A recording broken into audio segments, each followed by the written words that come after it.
Hello friends, and welcome to the finale of the Hocus Pocus 2 series, where we are going to turn into Mary Sanderson. And not only that, but we are going to do a creepy makeup while talking about the history of Dame Alice Kyteler, Ireland's first witch that was sentenced to death. And just a warning, we are going to talk about witches, showcase some burning scars, and just like the past videos, very graphic historic settings. And before we get started, no, I'm not naked. I do have a tube top on. We're gonna paint on some burned skin and an outfit. So let's get started. Dame Alice Kyteler was the first recorded person condemned for witchcraft in Ireland. She fled the country, but her servant, Petronilla de Meth, was flogged and burned to death at the stake on the 3rd of November in 1324. Alice Kyteler was sentenced to death for practicing witchcraft in Ireland. It was also one of the first such cases in Europe. Alice's family settled in Kilkenny in 1280. She was an only child, and when her father died in 1298, she inherited his business and properties. Soon afterwards, she married William Outlaw, a banker and former associate of her father who lived on Coal Market Street in Kilkenny. He was 20 years old, her senior. Following the birth of her son, William, Alice decided to extend their house onto St. Kieran Street and develop it into an inn. Alice was reportedly very good-looking, with the ability to manipulate men into giving her gifts and favors. As a result, the inn was frequented by many men, both young and old, who sought out her attention.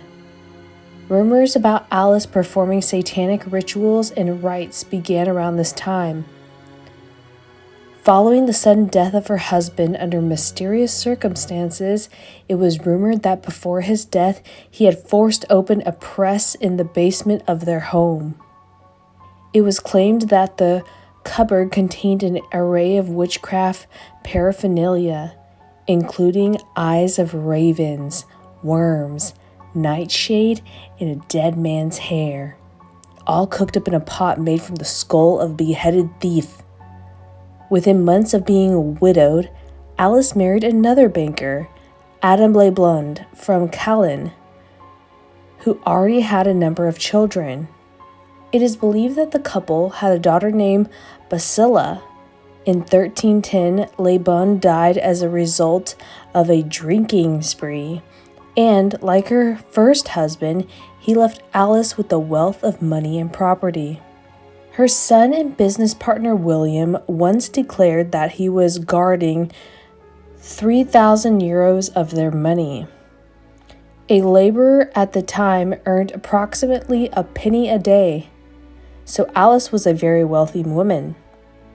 As her fortune grew, so too did her reputation as one of the wickedest women in Kilkenny. She had accumulated much of her wealth at the expense of her many stepchildren. This fueled suspicion and resentment towards her. She hired a bevy of women to help her run her busy inn, but it was reported that she also used them in demonology experiments. One of the women, Petronilla de Meth, was Alice's main confidant.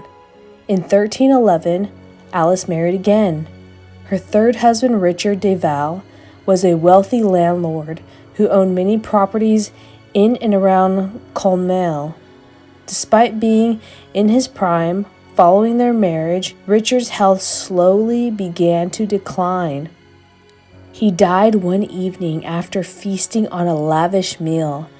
Alice then took proceedings against de Val's son for withholding her widow's dower. It is claimed that Alice's satanic and black magic pursuits included holding nightly meetings at a crossroads where sacrifices were made to demonic creatures. It is believed that her favorite demon was called Robert, son of Artisan, who reportedly became her lover. In 1312, Alice married her fourth husband, Knight John Le Poer. John's brother Arnold was seneschal governor of Kilkenny. Soon after the marriage, John's health deteriorated, and although only middle-aged, he became feeble. His hair turned silver, and some fell out in patches, along with his fingernails. Lepoer's symptoms would indicate that he was possibly suffering from arsenic poisoning. John feared his declining health was his wife's doing and approached the friars at St. Francis Abbey for help. They in turn contacted the Bishop of Ossory, Richard de Ledry. The bishop made numerous attempts to have Alice and her cohorts arrested, but was hindered. It is claimed that her former brother-in-law, Roger Outlaw, who was Chancellor of all Ireland, used influence to prevent Alice's arrest. Finally, in 1324, the bishop managed to hold an inquisition. Though Alice was not present, she had fled to Dublin. The judges present, both secular and religious, found her guilty of witchcraft, magic, hearsay, and making sacrifices to demons.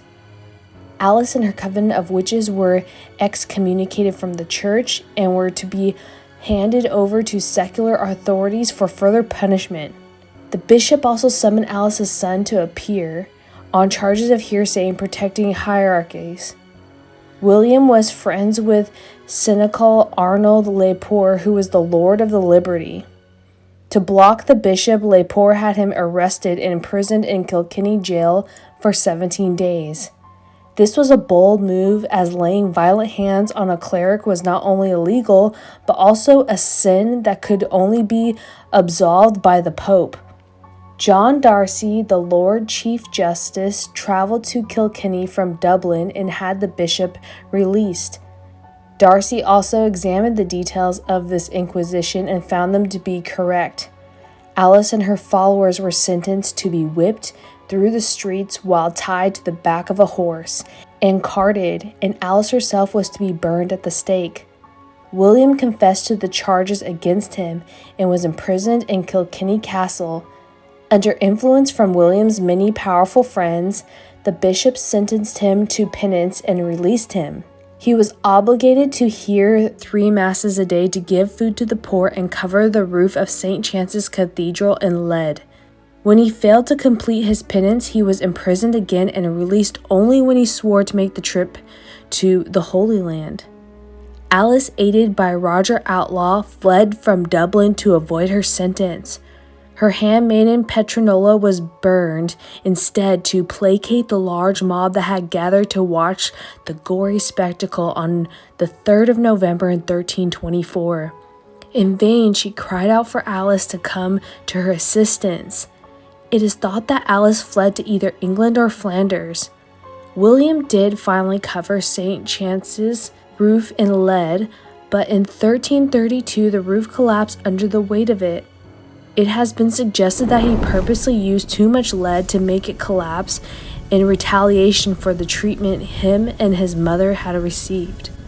And that is the story of Dame Alice Kyteler, who is the first witch to be put to death for witchcraft in Ireland. I hope you enjoyed this look of Mary Sanderson from Hocus Pocus 2, back when she was burned. All 3 witches in the first Hocus Pocus movie. I wanted to do a creepy twist, and I hope you enjoyed. And this concludes our Hocus Pocus 2 Sanderson Sisters makeup series. I hope you guys enjoyed learning about all these incredible, creepy, scary witch stories in history and learning more about witches. Today's information comes from Ireland's own.ie. Thank you all so much for watching. We'll be back again on Friday for more spooky Halloween videos.